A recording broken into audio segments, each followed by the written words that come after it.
Hey guys, welcome to the channel. So, full disclosure about Dark Souls here. I actually have the original core set, and I have a weird love-hate relationship with Dark Souls. I actually don't like the video game. I love the lore. I actually really think it's cool when I watch videos of playthroughs and the backstory. And I'm a huge Bloodborne fan. But Dark Souls is just not my cup of tea. So I thought the board game would be, better than the video game. Don't know why I thought that. And my gripes about the board game are that Dark Souls doesn't transfer very well into board game format. And it's very grindy and long.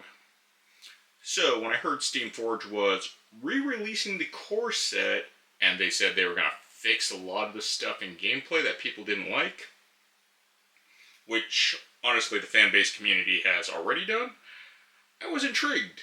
And I was like, okay, I'll give Steamforge this opportunity to fix Dark Souls because I don't really like Steamforge games.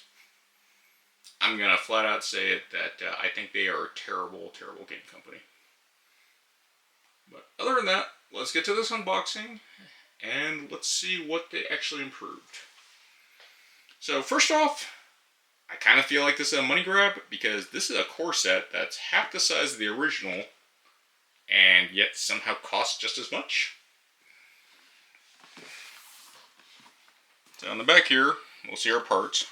We only get 3 characters instead of the original 4, so I guess that's not bad.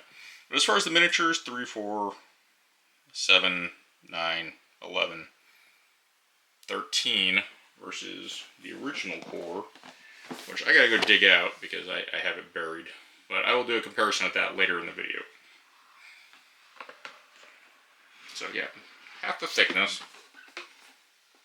I did read the rules. I didn't really see too much that's changed, but I know originally when they released this, they said it was going to be compatible with the old game, and then I was reading online, everyone's like, no, it's not compatible.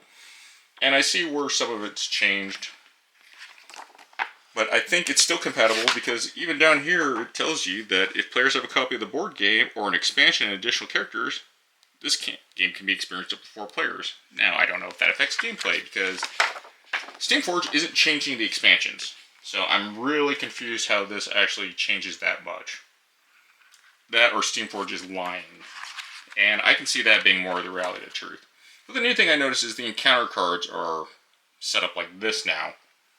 Looks pretty large. Haven't looked at them yet. And I think that's the difference, but I think with the encounter cards you can still kind of get. I know there's rewards associated with the encounter cards, so that might be an issue. They did add a few new tokens, and they gave you 4 new boards, and they added this giant campaign board at the bottom. One of the things that still they kept in the book is the glorious art. I love the art of Dark Souls and Bloodborne. The Soulsborne series, just the art is phenomenal. We have new character boards, which I don't like, and I'll get to that. But we still have the same tokens, it looks like. We still kind of have the same tile symbols, except the starting character symbol looks... I don't remember if there was a starting character. I think you just had to be at the closest node to the door. The gravestones have a weird thing where they flip now instead of giving you heat up information. Barrels give you souls, which is kind of cool. Lever is new, torch token is new, shrine token is new, the chest token is new. The trap tokens, I'm pretty sure, are still in the original one because I don't think they came in expansion. I think they were part of the base game. But here's the new campaign dashboard. And this is where things get kind of interesting and change up. And there's a timer track, but it's kind of a weird thing. But at the bottom we have this giant thing, and that's where you're going to actually put your encounter cards. Oh, and there's a teleport token, a shortcut token. So you don't have to go through the whole thing, which people said was going to help make the game faster. But I don't know how much faster it's going to be. But this is the new thing, is the encounter cards, the new format of the encounter cards. You know, he's showing this diagram right here. I'm pretty sure it's a tarot card. That it gets placed there, and that's what's going to tell you where the thing was. Instead of the mini cards that were part of the original game, which I will show in comparison when I dig out all the parts. And then we have this time track. Not exactly sure if it really matters. They just say certain things are going to trigger with the time track. And then we have new rewards, and then we have some new keywords. This rendezvous mechanic is kind of interesting. It is just take the event card and put it in the next slot, and that's something that you have future knowledge about. We still have the same status effect: bleed, tokens, frost, poison, frostbite, and stagger. I don't know if the equipment's changed too. It looks the same. The enemy cards look the same. But this punchboard thing is really annoying, and I'll get to it. The boss combat system looks the same. I'm going to have to reread the core book to actually get a full comparison. And I believe it had this on the back of the regular book. So here's our new giant campaign board. There used to be just one board we had, a square board that had the bonfire where we went and we wandered off. Here it's just always at the top now. And we just kind of teleport here. That's that location all the way at the top. And then we wander to the first location and we keep on going through. Mid-boss and then full boss. This is the treasure deck and the equipment deck. Forgot what that was exactly. This is the new market system that I think kind of sucks. But some people like it. But with the rules that people have already implied in the game to fix all its issues, I think that's a better system. Here's our punchboard tokens. And this is where I'm going to get to with these base boards. So they changed the player boards. Yes, I'm in my bathrobe. It's snowing outside. It's cold. So it used to be that we would have these cubes that we'd put in here, and this was recessed, and we'd put cubes here, and we knew the base stats. It tells you now that when you punch these out, you have to keep them. And as you can see, this is how much. This is now a agility token or a damage token. And we basically shove it back in there. I don't know why they did this. Was it really that much cheaper not to make a double-layered board and not to give you cubes? This part is annoying because you need these numbers, but now they're punched out or put back in. I don't understand how they did this. It's terrible. They did make it smaller, I believe. But let me dig in and actually find my original Dark Souls. So here's the original Dark Souls player board. It actually had the numbers off to the side. And it actually came with these cubes. These plastic cubes here. And you would put them in the spot wherever your stat was. And of course we had the black cubes and red cubes. Black was for spent agility, and red was for damage. And it pretty much works like this here, but this is obviously way smaller and much more convenient for table space. But this is dumb. In fact, I think the stat numbers are the same. 12, 18, 27, 37, 8, 15, 24, 33, 7, 14, 22, 30, 16, 23, 32, 40. Character in each other, character same node, or deals 2 adjacent damage. Once sparked, or keep fate. Character within 2. So, the only thing that's really changed is the ability like that. And here was nice because you had, the weapons that you could actually put your upgrade. Instead, you just kind of have it hang off here. But other than that, you can see we still have the Ember token. We still have Estus Flask. We still have our Lucky Coin, or that's the Lucky Coin. And I don't remember what that is. But yeah, it just seems weird that they did that. I guess they saved money in the sizing, but I imagine the money they saved by removing about 2/3 of the material could have been used for plastic cubes. But the instructions said keep it, and I'm just like, that seems kind of weird. Let's continue going around the box.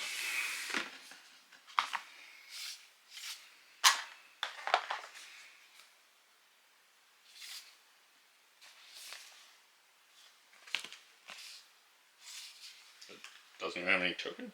Okay, here's the trap triggers. Alright.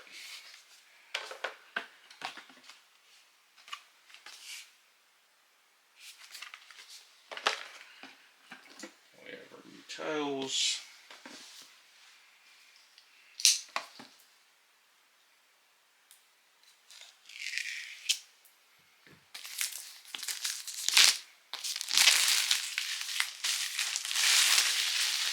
Yeah, these are some pretty big tiles. But I believe they are the same size as the original Dark Souls tiles, which they're a little bit bigger actually. That's kind of interesting. I did not expect that. Odd.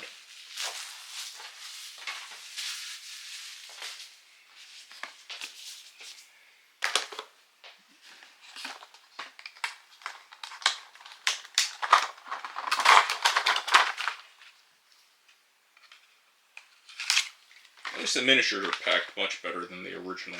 I did not like the way the original miniatures were packed. Well, let's see how good the miniatures are. So, at least the detail is really good with Steamforge. And these don't actually have the terrible casting that they used to. Well, so far, that's just one. Not sure if they're the same minis too. I gotta go double check all that.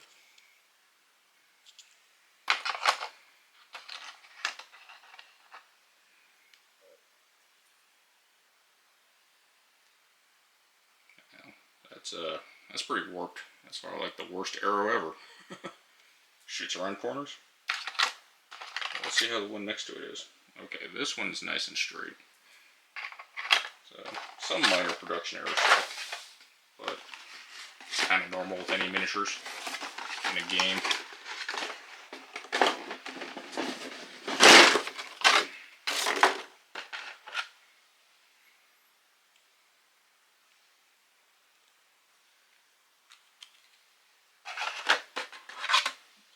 Lord Nito here, and I mean he's heavy,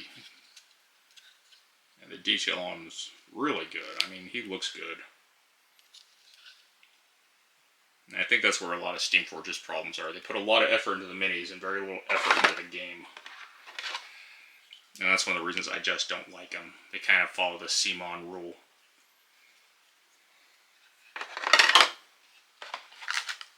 Like, minis are nice, but, you know, gameplay is another real important factor. So we have our new items, and backs are the same. This scroll thing, I guess this is the quest thing that they were talking about. Or events. Boss decks look like standard. The back should match the boss.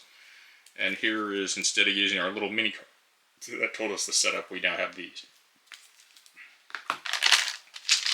We do actually get some dice, which is good, because this was a big issue. I remember when the Kickstarter happened with Steamforge, and people were like, we want our extra dice, and it turned into a huge hoorah of nonsense. I didn't do the Kickstarter for the original Dark Souls campaign. I was very worried about it, and I was able to actually pick up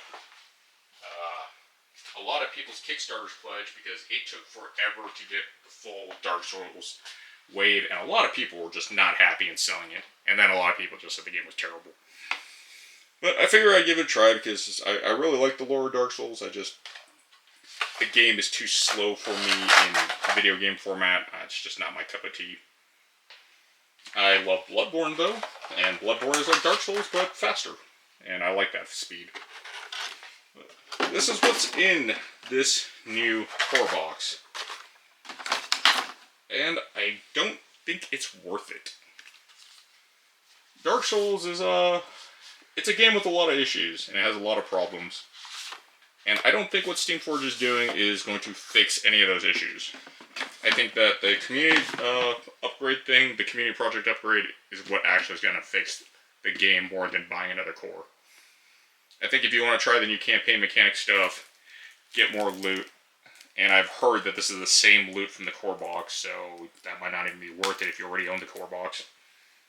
You're really just getting the minis and paying the same price. I didn't pay the same price, luckily, but paying $120 for this when the core is $120, this is a huge ripoff. So, that is what's in the Tomb of Giants box. So, I'm going to put another video with what's in the Painted World. So, hopefully, I'll catch you guys on that video, and you guys let me know your thoughts. I could be completely wrong. I haven't played it yet. But already I'm just looking at it and comparing it to what came out. It doesn't look like it's worth it, and it looks like Steamforge is doing a bait and switch based on greed. Let me know what your thoughts are. Tell me if I'm wrong. Other than that, Take care, guys. And like I said, I hope to see you next time. Bye. So, I forgot to mention this earlier. So, here's me doing the one. The original encounter cards were these small mini Americans. And it has the same thing. The symbols are a little bit more tinier here and it's kind of harder to read. But what it really adds is this quest stuff up here. And that's actually very similar to the hollowed edition thing that people have been fixing. Now there's actually like triggers, quests, and certain objectives that weren't added to this. And it's really the difference. This is obviously the boss card for Neo, so it doesn't really count, but the cards are like that. And then these, with the scroll back, these are just randomly events that are drawn by triggers on the new encounter cards. So it adds a little bit more, and it makes the game more like Dark Souls, the game.